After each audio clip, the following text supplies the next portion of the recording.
പ്രിയപ്പെട്ടവരെ, civil service പരീക്ഷയിൽ വിജയം നേടിയവരെ ഹാർദമായി ആദ്യമേ തന്നെ അഭിനന്ദിക്കട്ടെ. Centre for continuing education Kerala ഇതിന്റെ കീഴിൽ പ്രവർത്തിക്കുന്ന സിവിൽ സർവീസ് അക്കാദമിയിൽ നിന്ന് പരിശീലനം നേടിയ 47 പേരാണ് ഇത്തവണ സിവിൽ സർവീസിൽ വിജയികളായത്.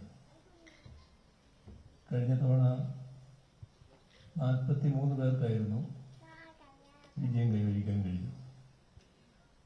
ഇത്തവണ അതിലും വർധനവുണ്ടായി എന്നത് സന്തോഷമുള്ള കാര്യമാണ്. എല്ലാവരെയും ഒരിക്കൽ കൂടി അഭിനന്ദിക്കുന്നു.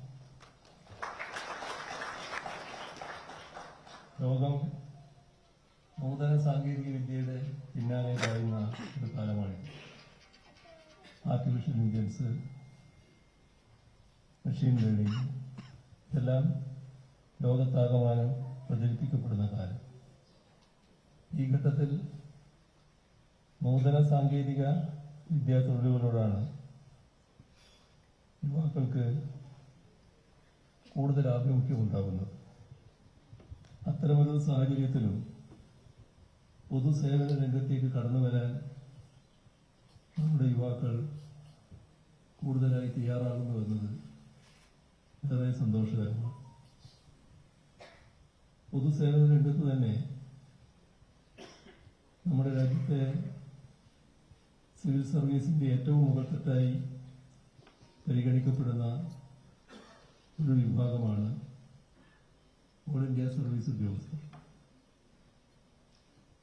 ബ്രിട്ടീഷുകാരുടെ കാലത്താണ് ഇതിന് തുടക്കമുണ്ടാകുന്നത്.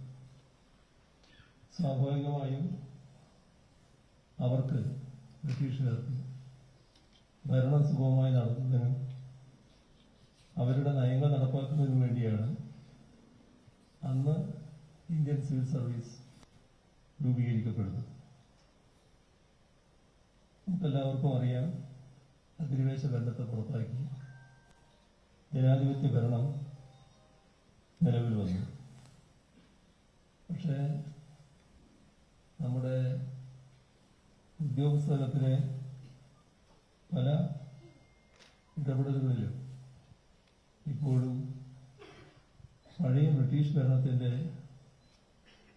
ഒരു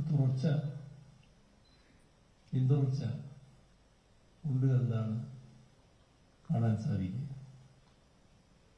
അത് ഒന്നൊന്നായി ഇല്ലാതാക്കാനുള്ള പരിശ്രമം നമ്മുടെ സംസ്ഥാനത്തിലടക്കം രാജ്യത്താകെ ഉണ്ടായിട്ടുണ്ട് എന്നതും വസ്തുതയാണ്. ഇപ്പോൾ കഴിഞ്ഞ മാസമാണ് കേരളത്തില് മലയാള ഭാഷ ആക്ട് നിലവിൽ വന്നത്.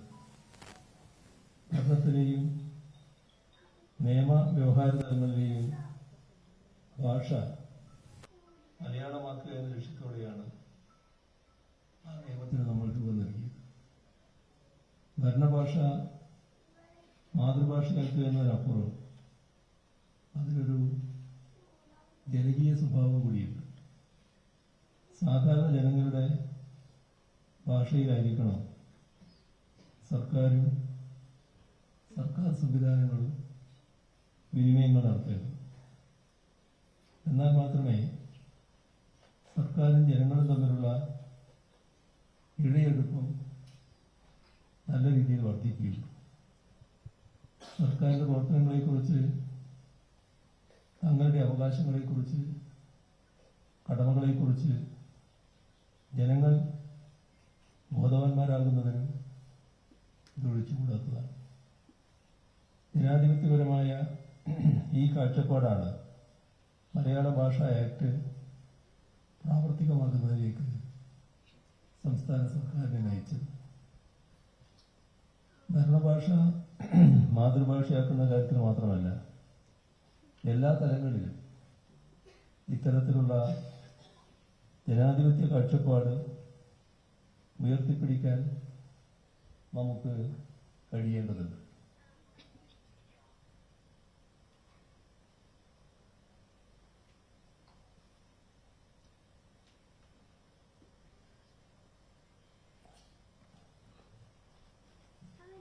ഏറ്റവും സാധാരണക്കാരന് വേണ്ടി പ്രവർത്തിക്കുമ്പോഴാണ് ജനാധിപത്യം കൂടുതൽ അർത്ഥവത്താകുന്നത്. ആ ബോധ്യത്തോടെ കാര്യങ്ങളെ സമീപിക്കാനും മുന്നിൽ വരുന്ന കാര്യങ്ങൾ ഏറ്റെടുക്കാനും കഴിയണമെന്നതാണ് ആദ്യമേ തന്നെ അഭ്യർത്ഥിക്കാനുള്ളത്.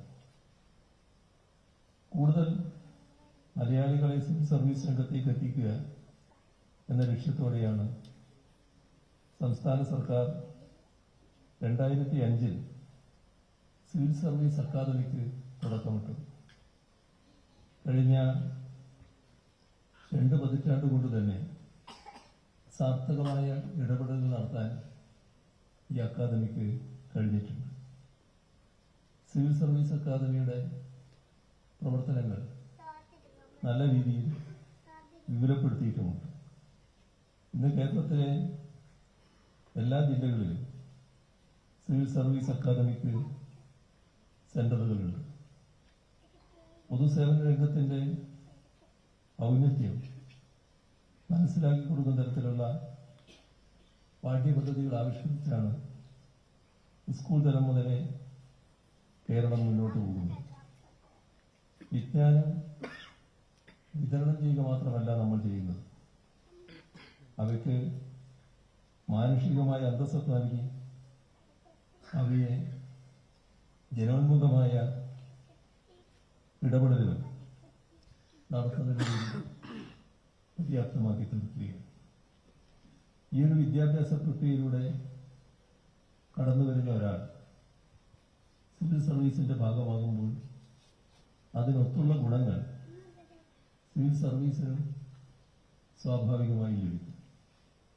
ആ നിലക്ക് മാനവികതയിലും സാഹോദര്യത്തിലും കേരളം ഉയർത്തുന്ന മാതൃകകളുണ്ട്. ആ മാതൃകകളെ സിവിൽ സർവീസിലേക്ക് കൂട്ടിച്ചേർക്കാനുള്ള പാലങ്ങളായി വർത്തിക്കാൻ നിങ്ങൾക്ക് കഴിയും. കേരളത്തിന്റെ വിദ്യാഭ്യാസ സമ്പ്രദായത്തിന്റെ ഒരു സവിശേഷത അതിന്റെ ഇൻക്ലൂസീവ് സ്വഭാവമാണ്. അത് സിവിൽ സർവീസ് പരിശീലനത്തിന്റെ കാര്യത്തിലും പിന്തുടർന്നു വരുന്നുണ്ട് എന്നത് എടുത്തു പറയേണ്ടതുണ്ട്. സിവിൽ സർവീസ് അക്കാദമി നടത്തുന്ന പ്രിലിംസ് കം മെയിൻസ് കോഴ്സിന് പട്ടികജാതി പട്ടികവർഗ വിദ്യാർത്ഥികൾക്ക് സംവരണം ഏർപ്പെടുത്തിയിട്ടുണ്ട്. അതോടൊപ്പം അവർക്ക് സ്കോളർഷിപ്പ് നൽകി സൗജന്യ പരിശീലനവും നൽകി വരുന്നു. പൊന്നാനിയിലെ സബ് സെന്ററിൽ നടത്തുന്ന കോഴ്സുകളിൽ മുസ്ലിം ന്യൂനപക്ഷ വിദ്യാർത്ഥികൾക്ക് ഈ ഇളവ് നൽകുന്നുണ്ട്. കല്യാശ്ശേരി സബ് സെന്ററിൽ പട്ടികജാതി വിഭാഗം വിദ്യാർത്ഥികൾക്ക് ഈ ഇളവ് നൽകുന്നു. മത്സ്യബന്ധന വകുപ്പിന്റെ വിദ്യാധീരം പദ്ധതി പ്രകാരം മത്സ്യത്തൊഴിലാളി വിഭാഗത്തിൽപ്പെട്ട അർഹരായ കുട്ടികൾക്കും അക്കാദമി സൗജന്യ പരിശീലനം നൽകി വരുന്നു. ഓരോ വർഷവും അക്കാദമിയിൽ പ്രവേശനം ലഭിക്കുന്ന സാമ്പത്തികമായി പിന്നോക്കം നിൽക്കുന്ന കുട്ടികൾക്ക് 100 കുട്ടികൾക്ക് 40,000 രൂപ സാമ്പത്തിക സഹായം നൽകി വരുന്നുണ്ട്. മികച്ച രീതിയിലുള്ള പരിശീലനമാണ് സിവിൽ സർവീസ് അക്കാദമിയിൽ നൽകി വരുന്നത്. പരിചയസമ്പന്നരായ മികവുറ്റ അധ്യാപകരുടെ സേവനം ഇതിനോടകം നിങ്ങൾക്കെല്ലാവർക്കും ലഭിച്ചിട്ടുണ്ടാകും. UPSC നടത്തുന്ന പരിഷ്കാരങ്ങൾക്കനുസരിച്ച് പാഠ്യപദ്ധതി പരിഷ്കരിക്കുന്നതിന് പരിശീലന ചോദ്യങ്ങൾ തയ്യാറാക്കുന്നതിനുമായി റിസർച്ച് ആൻഡ് ഡെവലപ്മെന്റ് കമ്മിറ്റി അക്കാദമിയിൽ നിലവിലുണ്ട്.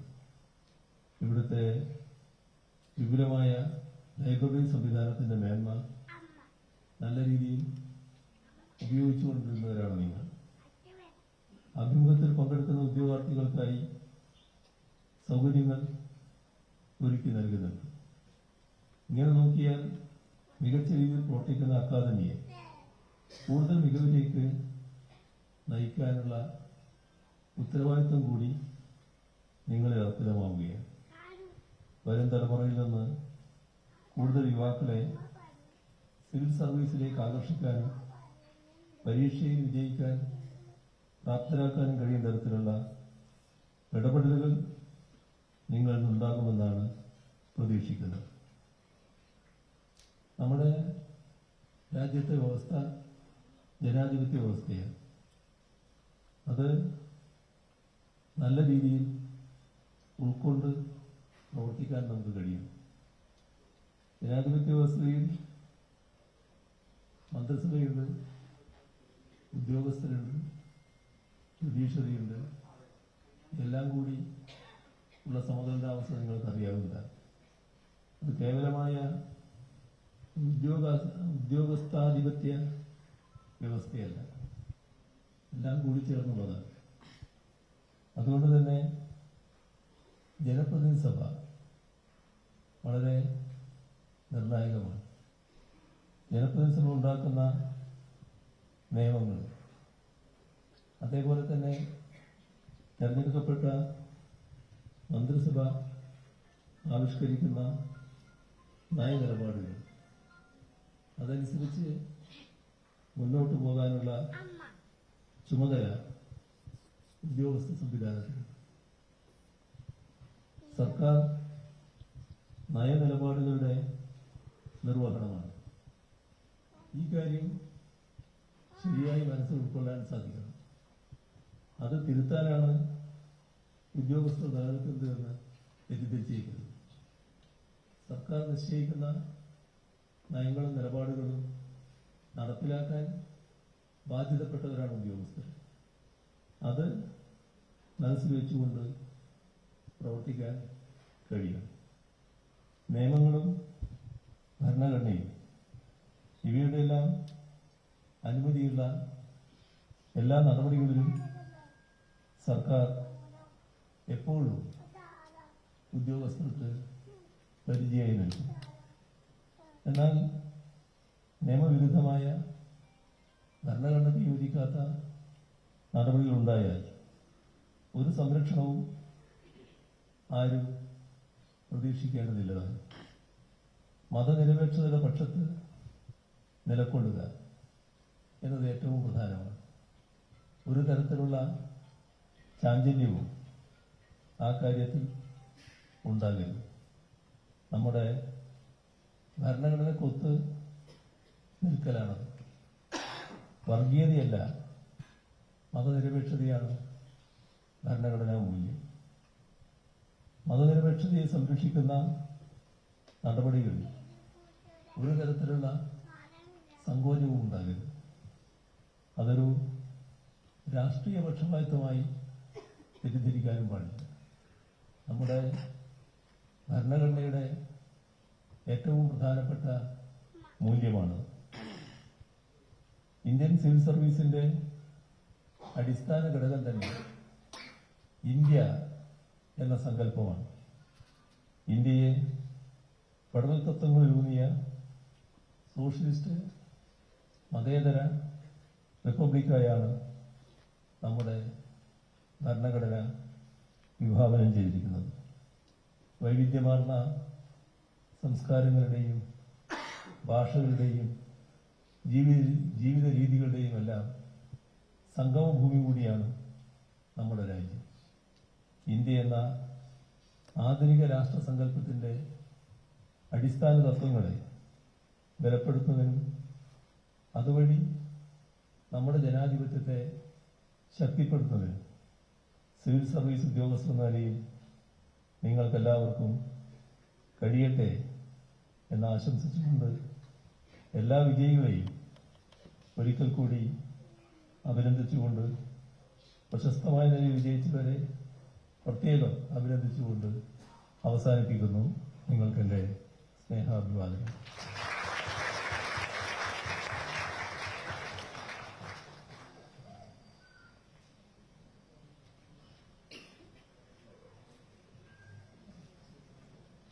ഇപ്പോൾ ഈ പരിപാടി ഉദ്ഘാടനം ചെയ്യുന്നതിനായിട്ട് ബഹുമാനപ്പെട്ട മുഖ്യമന്ത്രി ശ്രീ പിണറായി വിജയൻ അവരെ ഭദ്രദീപം തെളിയിക്കുന്നതിനായിട്ട് സ്വാഗതം ചെയ്യുന്നു.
പ്രിയമുള്ളവരെ, ഇനി അനുമോദന ചടങ്ങാണ് നടക്കുന്നത്. 2025 കേരളത്തിൽ നിന്നും സിവിൽ സർവീസ് വിജയികളായവരെ അനുമോദിക്കുന്നതിന്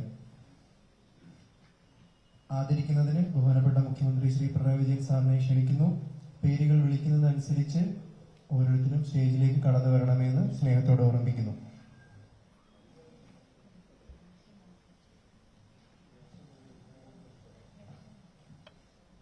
സ്റ്റേജിന്റെ ഇടതുവശത്തു കൂടി കയറി ആദരവ് ഏറ്റുവാങ്ങി വലതുവശത്തു കൂടി പോകണമെന്ന് സ്നേഹത്തോടെ ഓർമ്മിപ്പിക്കുന്നു. ആദ്യമായി ഓൾ ഇന്ത്യ ലെവലിൽ 57ാം റാങ്ക് നേടിയ പ്രിയപ്പെട്ട ശ്രീജ ജയസ്.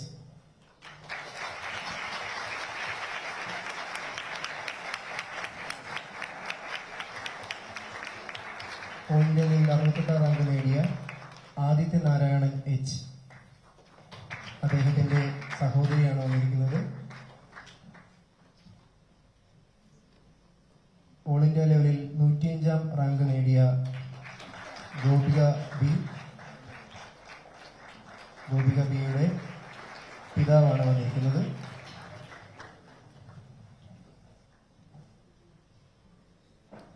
ഓൾ ഇന്ത്യ ലെവലിൽ 109ാം റാങ്ക് നേടിയ അജയ് ആർ രാജ്.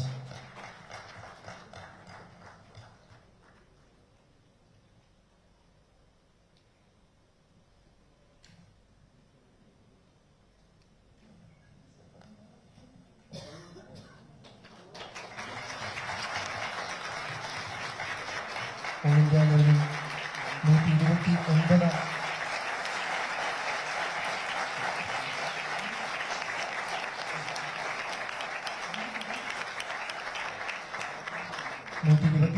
റാങ്ക് നേടിയ വിനീത് ലോഹിതാക്ഷന്റെ സുഹൃത്ത്.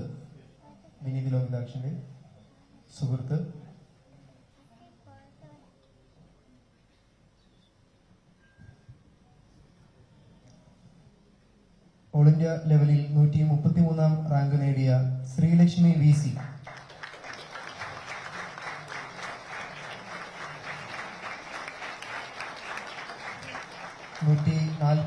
ാം റാങ്ക് നേടിയ വിഷ്ണുപ്രിയ.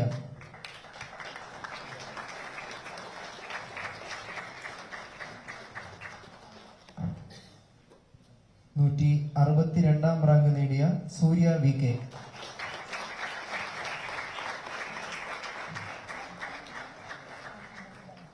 166ാം റാങ്ക് നേടിയ ദിവ്യ S.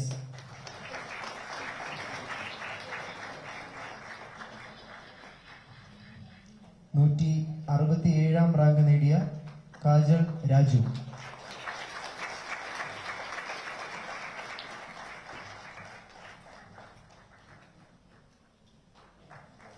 172ാം റാങ്ക് നേടിയ നിതിൻ പ്രദീപ്.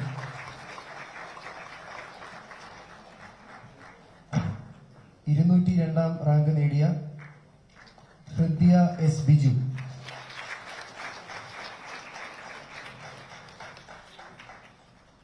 218ാം റാങ്ക് നേടിയ പാർവതി S. 222ാം റാങ്ക് നേടിയ അഞ്ജന B.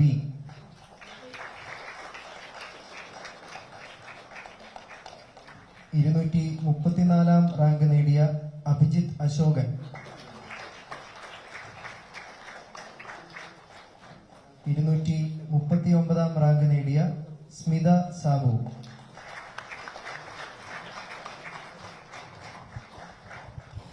248ാം റാങ്ക് നേടിയ അരവിന്ദ് ഈശ്വരൻകുട്ടി. 271ാം റാങ്ക് നേടിയ സിദ്ധാർത്ഥ് M ജോയി.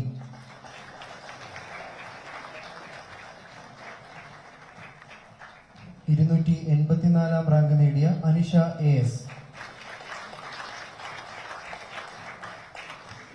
289ാം റാങ്ക് നേടിയ അലൻ സിബിയുടെ അങ്കിൾ ആൻഡ് ആന്റിയാണ് വന്നിരിക്കുന്നത്. സ്വാഗതം ചെയ്യുന്നു. 362ാം റാങ്ക് നേടിയ അമൽ കാമ്പിയിൽ.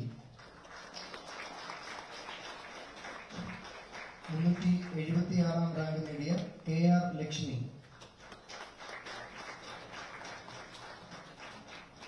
382 റാങ്ക് നേടിയ മുഹമ്മദ് അഷ്മിൽ ഷാ.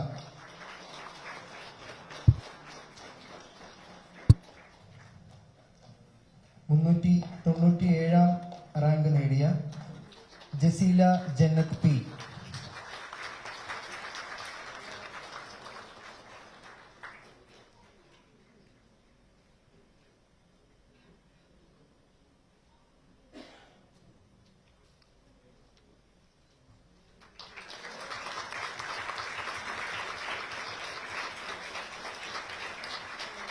429 റാങ്ക് നേടിയ മുഹമ്മദ് സ്വലാഹ് TA.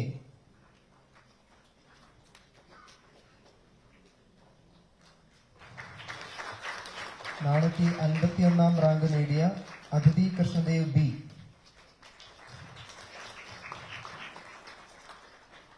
483 റാങ്ക് നേടിയ ആതിര സുഗതൻ K.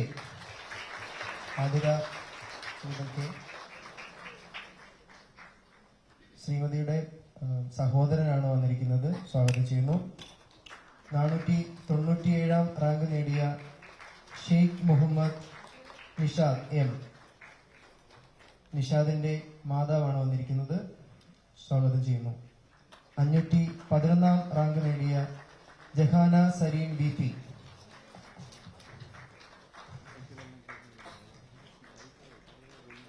528 റാങ്ക് നേടിയ അരവിന്ദ് നാരായണൻ.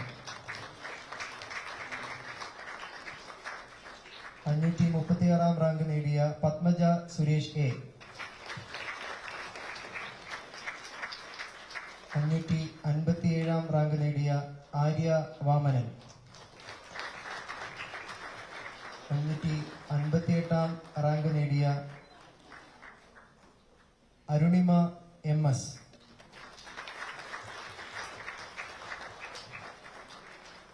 576 റാങ്ക് നേടിയ അസ്ന അൻവർ.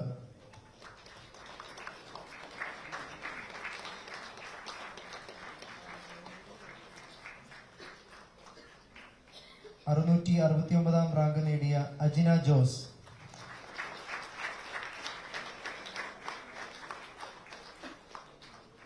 695 റാങ്ക് നേടിയ അബ്ദുൾ സൂഫിയാൻ K.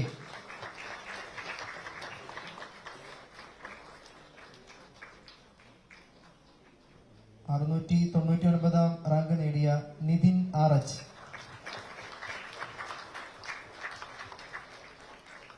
708 റാങ്ക് നേടിയ ഫൈറൂസ് ഫാത്തിമ M.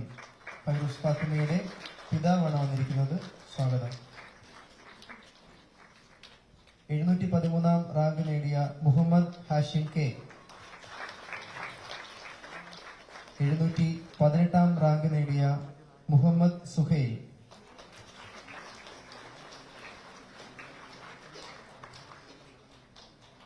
743 റാങ്ക് നേടിയ ഷിയാദ്.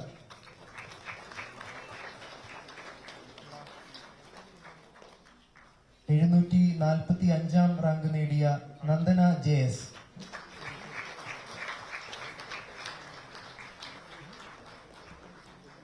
749 റാങ്ക് നേടിയ കാവ്യ കൃഷ്ണൻ.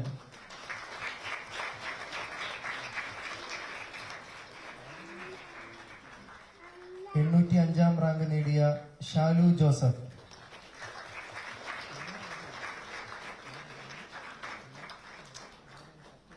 860 റാങ്ക് നേടിയ മുഹമ്മദ് ഷെസിൻ CP.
കൂടുതൽ വാർത്തകൾക്ക് news 18 Keralam YouTube channel subscribe ചെയ്യുക.